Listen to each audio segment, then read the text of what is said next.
When it comes to characters like Hiei, he's more on the emo side for a good reason. He had a rough life. As an infant, he was found and adopted by bandits. He was considered as a curse because he was supposedly an outcast, because he was a male fire demon in an all-female race because his mama interacted with someone she wasn't supposed to, a male outside of her community, since he was a male and not supposed to be, and since his mama was smacking with other people outside the community, he got cast out. That's how he got found by bandits and stuff of that such. This is difficult for you. This amigo, this boy of fire, will slaughter us all.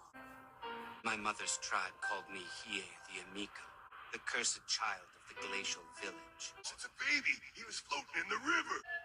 Of course, this guy's not human. Look at the doggone eye in the middle of his head. He's a character on Yu Hakusho who's the emo one of the group, and he's a fire demon. Of course, nobody in this show is a human, I guess. A lot of people debate who's stronger because he's kind of, sort of, the secondary main character, one could say, after Yusuke. So he's very important. He's also one of those characters that makes progress throughout the series. So yeah, even his base form has increased, and then he gets newer transformations. This is one of the transformations of the flame, the darkness flame and stuff. Kind of reminds me of the black flames from Naruto, Amaterasu, kind of, sort of. This guy's insanely strong, but how strong are we talking? He's physically insane, has energy projection. He likes to use the energy projection of flame a lot, which you're going to see. And he likes using a sword most of the time. Superhuman speed and everything. When he's in a sword match with other folks, he sometimes will just cut right through you in a slice and dice, panel for panel type of battle, and even take your head off. Yeah, this anime brutal. His sword swipes can cut statues in half that are this big just casually, just to give you bare bones minimum of his cutting power. This series organized their power levels quite well, in my opinion. They even organized their beings in this universe in a legit power level tier, E tier all the way to S tier, aka above A tier. He wasn't always at the top of the food chain, but by the end of the series, he's in the S tier of this universe, thanks to steady progression over the time. A good example of how strong he is he's in a room full of A-class demons, bro.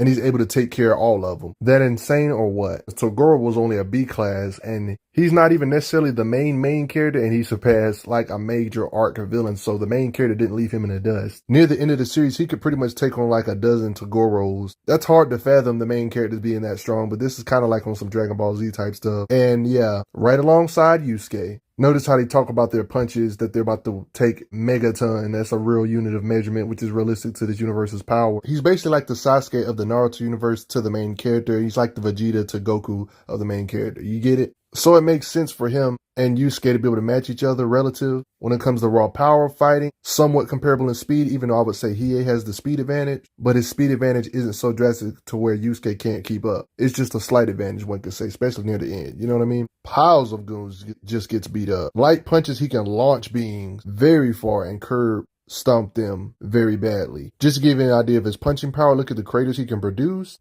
with his punches. I like how he's comparing the power to other beings. He can actually punch spirits when they were spectating in the auditorium. When it comes to his physicals, especially at the very end of the series, whatever Toguro could do, he should be able to do as well. Toguro was a B-class being that was doing this with 20%, and this was calculated to be at least 600 plus tons, meaning that Hiei should be able to lift way over 1,000 tons at this point. His strength is evident here. Similar stuff, big axes, yeah. In this particular case, you can see they're always fighting, knocking Yusuke around, as you can see. You might as well just get used to these beings fighting each other. Yusuke made crazy progress throughout the sagas. So has Hiei. It just gets crazy. He's even fought humans, like former spirit detectives, like Sensui for a little bit, and like a little miniature scuffle. He's not at the very end of the in-game part of the series yet, though. When it comes to his fighting speed, look how he surrounds beings with after images because of his speed. Dodges spirit gun attacks. He cut beings into pieces, showing that he does have fighting speed as well. They can't even do anything because he does it so fast. He slashed beings so fast that Kuwabara didn't even see him move. Yusuke saw some hits and Kurama saw like maybe one. Matter of fact, him and Yusuke got so fast,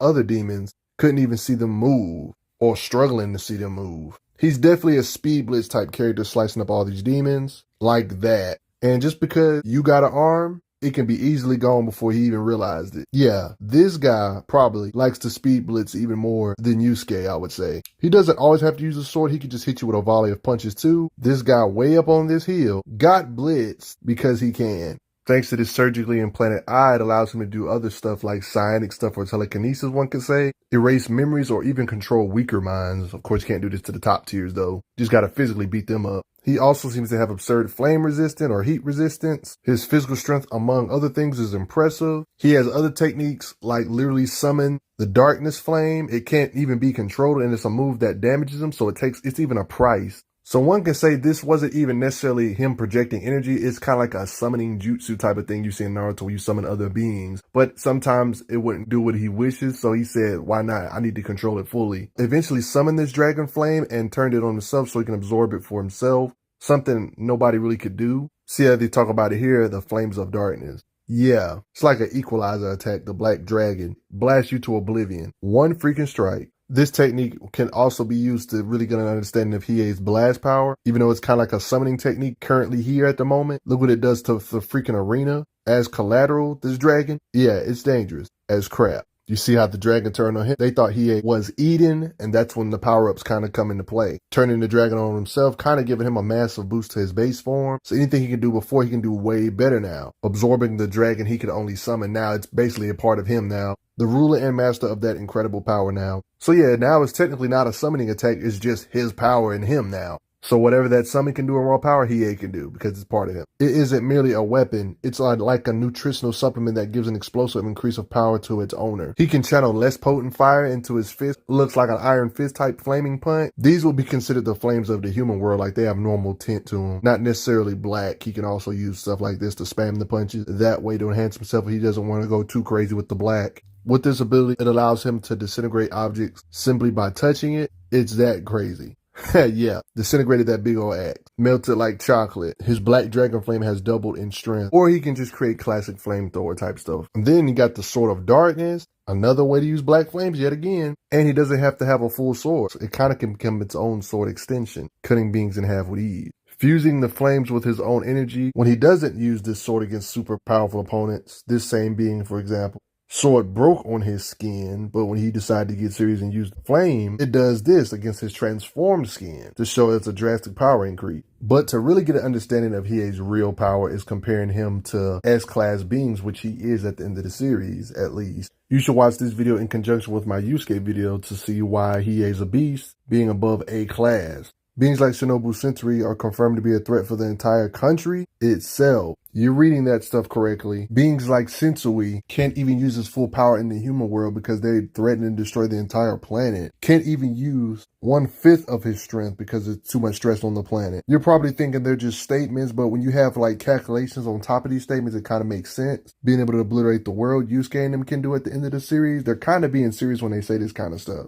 Shout out to Death Battle for calculating this explosion between Yusuke and his opponent to let you know how strong Hiei is because he's comparable to Yusuke. That's right, this gigantic explosion was actually calculated based on the size. Since the blast itself was extremely tall, they calculated it to be in the zeta tons of TNT, and it kind of makes sense with the statements of them casually talking about destroying the Earth, and Hiei is up there with the upper S-class beings. But yeah, respect Hiei. I would even make an argument that he's faster than the speed of light, considering that he's massively hypersonic way in the weaker days, but that could be just me, but y'all definitely need to check out my Yusuke video on top of this one. Respect him, and I know it's hard for some people to believe that these beings are planet busters, but yeah. Way above moon level, could blow apart the entire Earth. At the bare bones minimum, Hiei could blow apart the moon, which is a lot smaller than the Earth. You know what I mean? But that could be just me. But I also got to. Shout out to you guys. Thanks for the donations. Respect Hiei. I'm glad you are enjoying your time on the channel. Make sure you check out the playlist on the channel to see other How Strong videos. If you like what this channel is offering, make sure you hit that subscribe button, and I will see you guys later.